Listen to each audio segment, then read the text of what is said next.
Kalau misalnya memang benar itu Al Zaitun memang terindikasi ada terorisme atau apa, bisa. Tapi saat ini belum dibuka, Pak. Belum ada pandangan atau apa data yang menyatakan uangnya itu beli senjata, beli apa.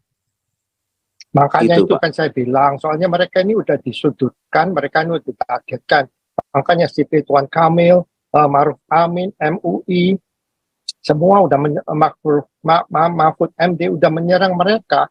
Jadi mereka untuk membantah mereka, yaitu pakai data lah. Membantahnya pakai data, jangan pakai omongan.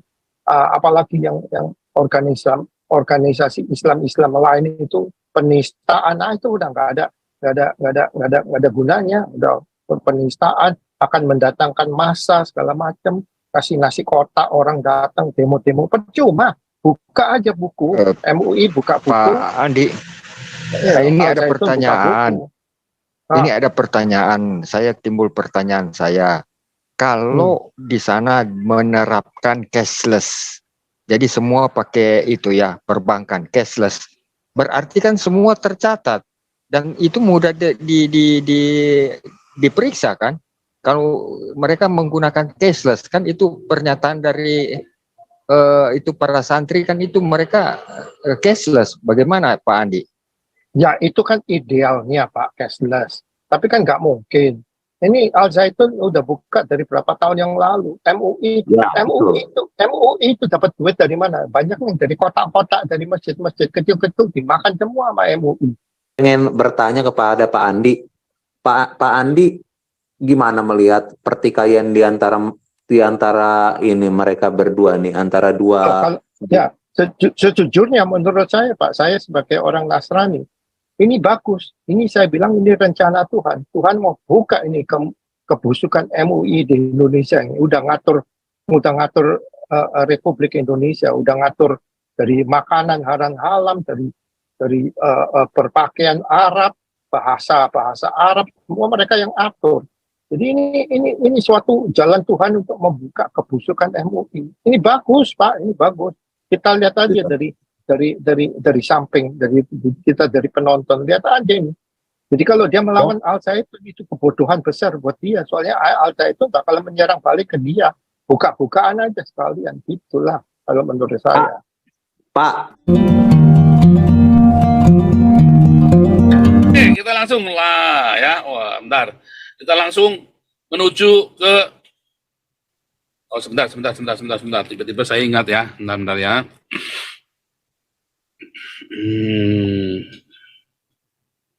Sebentar ya, saudara ya.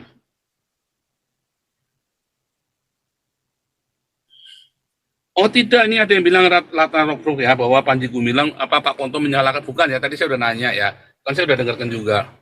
Seakan-akan menyalahkan, tapi ini loh Pak Ponto, berdasarkan keterangannya dua orang itu, kalau memang udah itu ya sudah bersalah, kalau memang dia saksinya itu benar.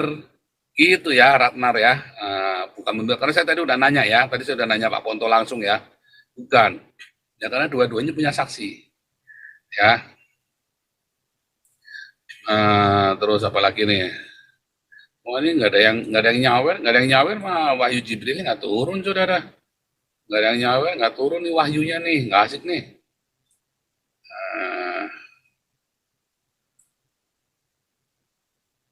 Sebentar saudara ya.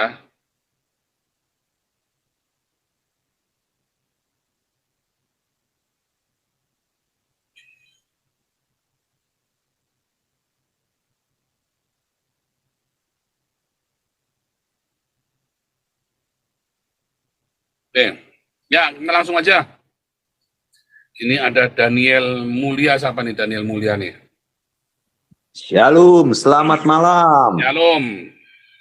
Wah, ini judulnya benar sekali Pak Paul. Tetapi judul ini betul seperti yang Bapak Paul katakan. Semua perlu diaudit. Jangan hanya menyasar kepada pesantren Al Zaitun semata, Pak. Yang dikatakan bahwa pesantren ini diduga NII, sebenarnya masih banyak lagi Pak pesantren-pesantren yang lebih radikal dibandingkan pesantren Al Zaitun, Pak. Pesantren yang perlu diketahui itu pesantren Ngeruki, Pak.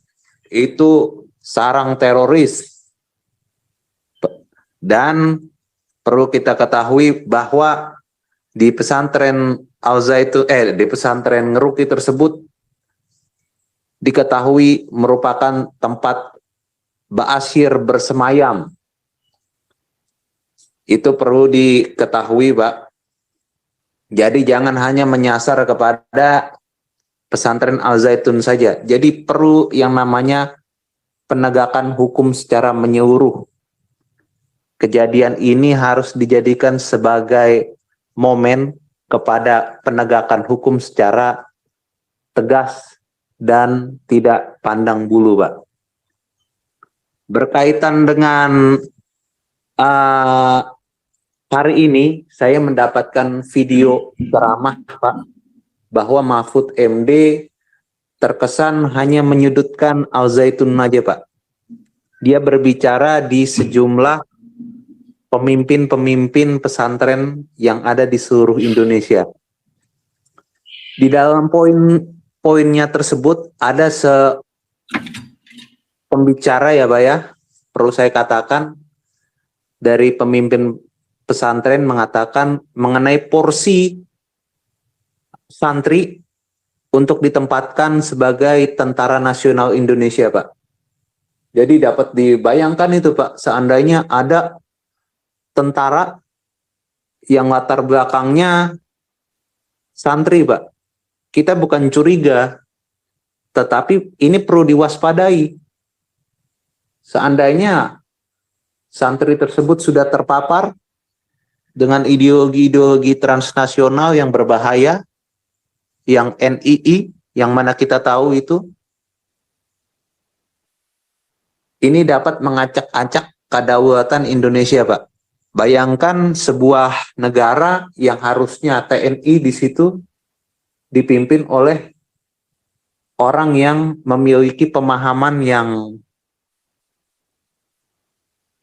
lain lah ya, Pak ya. Itu dapat membahayakan stabilitas pertahanan keamanan Indonesia, Pak. Jadi perlu pengaturan, perlu yang namanya penegakan hukum, Pak. Jadi kalau Bapak bilang tadi bahwa tidak hanya si Dedengkot Al Zaitun saja, si Panji Gumilang yang perlu ditelusuri, itu apa namanya, dananya, ini juga harusnya berlaku juga kepada pesantren-pesantren yang lain, Pak. Demikian yang perlu saya sampaikan, Pak. Terima kasih. Tapi Pak Paul, saya tambahin dikit. Lanjut. Kalau auditor ini harus pakai yang international auditor, company sebangsa PwC, Deloitte, atau PricewaterhouseCoopers atau KPMG, dan sebangsa itulah. Tapi kalau dia auditnya pakai orang-orang dari BPK, ya bahasa Jermannya itu Sami Mawon, ya kan? BPK juga isinya orang bajingan semua, ya kan? Jadi kalau mereka berani, mau, ayo sama-sama maju ke depan. Nggak Al Zaitun, nggak MUI atau pesantren-pesantren lain pakai international accounting firm. Kos itu, Pak. Jadi to be fair, ya kan? Itu aja deh, Pak. Oh, tambahan saya. Nimpalin pernyataan dari Pak Andi ya. Itu kalau kita mau diaudit semua, itu kos juga, Pak. Sebenarnya sasaran kita ya pesantren-pesantren sudah notorius, Pak. Sifat notorius itu apa? Sudah apa tuh bahasa Indonesianya notorius, Pak? Nah, itulah pokoknya yang sudah terindikasi buruk. Itu Ya, yang harusnya jangan ya, semua juga. Oke, untuk sementara ini kalau mau you talking about cost, ya udah dua pesantren ini, dua organisasi ini aja, dua LSM ini aja yang di audit dulu. kepala lawan kepala, MUI sama Zaitun pakai international punya accounting firm. Jadi dunia sekalian ngelihat. Jadi orang nggak bias, bukan orang Indonesia yang audit, benar-benar professional accounting company. Nah, itu baru fair. Dilihat pemasukannya, dilihat pengeluarannya, itu duit lari kemana bisa di-trace semua. Kalau mau fair. Tapi melihat keadaan sekarang, saya rasa nggak mungkin terjadi. Kalau mereka udah, tekadnya mereka, tujuan mereka, udah menghancurkan Al Zaitun. Jadi nggak mungkin MUI siap atau rela di audit. Itu menurut saya. Betul, betul itu memang saya bukan membela Al Zaitun ya Pak ya. Memang kalau kita Saya mau juga enggak, kita mau lihat fairness saja, yang mana yang fair. melihat indikasi yang telah dipaparkan mulai dari data-data sih memang mencurigakan itu ya. Tapi kita perlu mengedepankan namanya asas praduga tak bersalah ya pada saat Betul. ini ya Pak. Soalnya Pepsi omongannya itu- omongannya Panji Gumilang saya pegang, dia diinterview sama si yang botak tuh siapa? Adi Noya. Dia bilang semua itu ada di komputer, cek aja. Saya mah nomor-nomor saya nggak ingat. Itu semua ada di komputer. Berarti apa?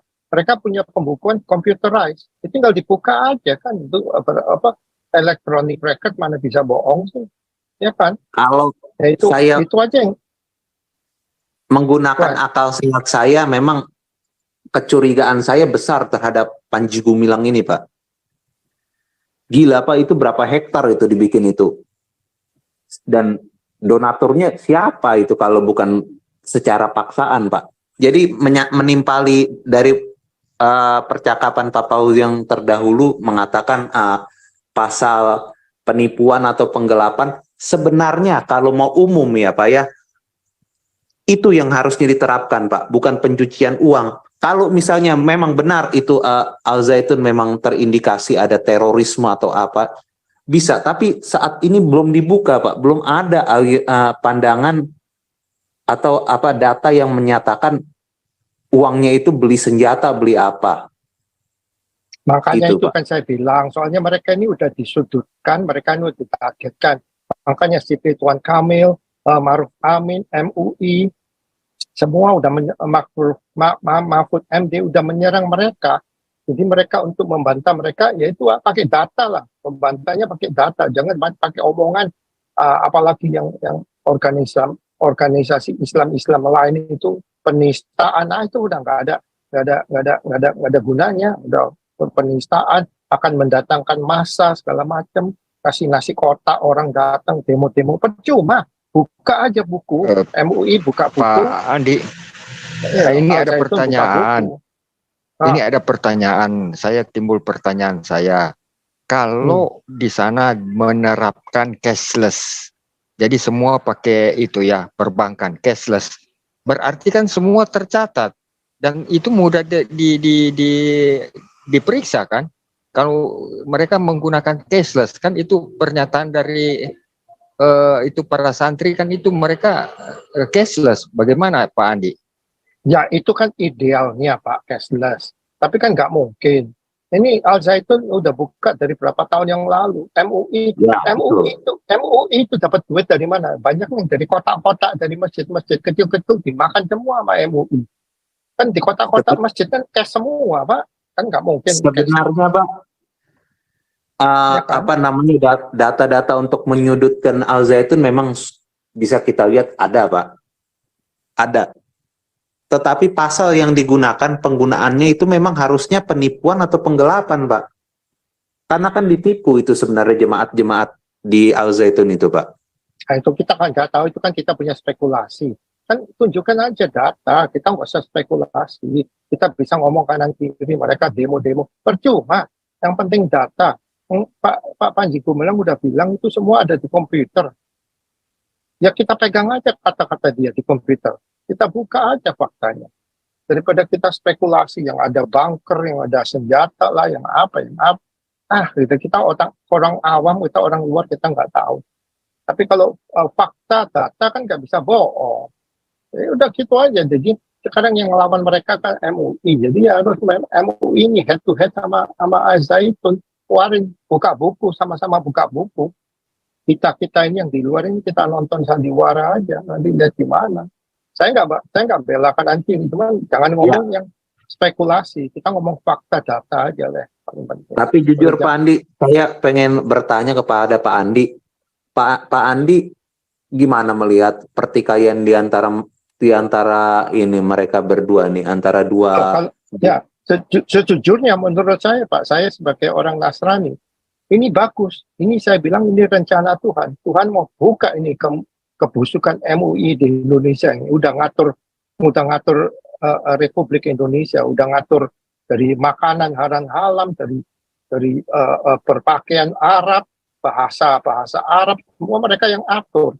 Jadi ini suatu jalan Tuhan untuk membuka kebusukan MUI. Ini bagus Pak, ini bagus. Kita lihat aja dari samping, dari penonton, lihat aja ini. Jadi kalau dia melawan Al Zaitun itu kebodohan besar buat dia. Soalnya Al Zaitun bakal menyerang balik ke dia. Buka-bukaan aja sekalian, gitulah kalau menurut saya. Pak, Bapak harusnya sebagai seorang Kristen jangan menyebut Bapak Nasrani, Pak. Sama aja lah, lu bilang gua Nasrani Kristen. Itu peyoratif kepada itu, Pak. Harusnya Bapak menyebut Kristen, bukan Nasrani, Pak. Salah. Nasrani Kristen. Nasrani itu yang di Yerusalem, Kristen itu yang di Antioquia. Ya, nanti penjelasannya jangan sekarang. Ya itu salah semua, itu orang-orang pada ngawur-ngawur itu ya. Oh kita bukan Nasrani, kita Kristen. Salah ya. Nasrani sama Kristen itu sama saja, intinya pengikut Yesus ya. Saya bilang Bapak Daniel, saya nggak punya agama Pak. Saya pengikut Yesus Kristus. Saya nggak ada agama. Saya nggak PGI, nggak Pantai Costa, nggak ini, nggak itu agama semua. Saya nggak punya agama. Saya pengikut Yesus Kristus, Pak. Kamu mau panggil Nasrani, kayak Kristen, kayak apa, kayak terserah deh. Label-label. Kalau saya sih Pak, nggak mau saya disebut itu Pak. Salah semuanya ya. Salah. Para rasul tidak pernah berkata saya Nasrani atau saya Kristen. Para rasul berkata saya pengikut jalan Tuhan. Ya.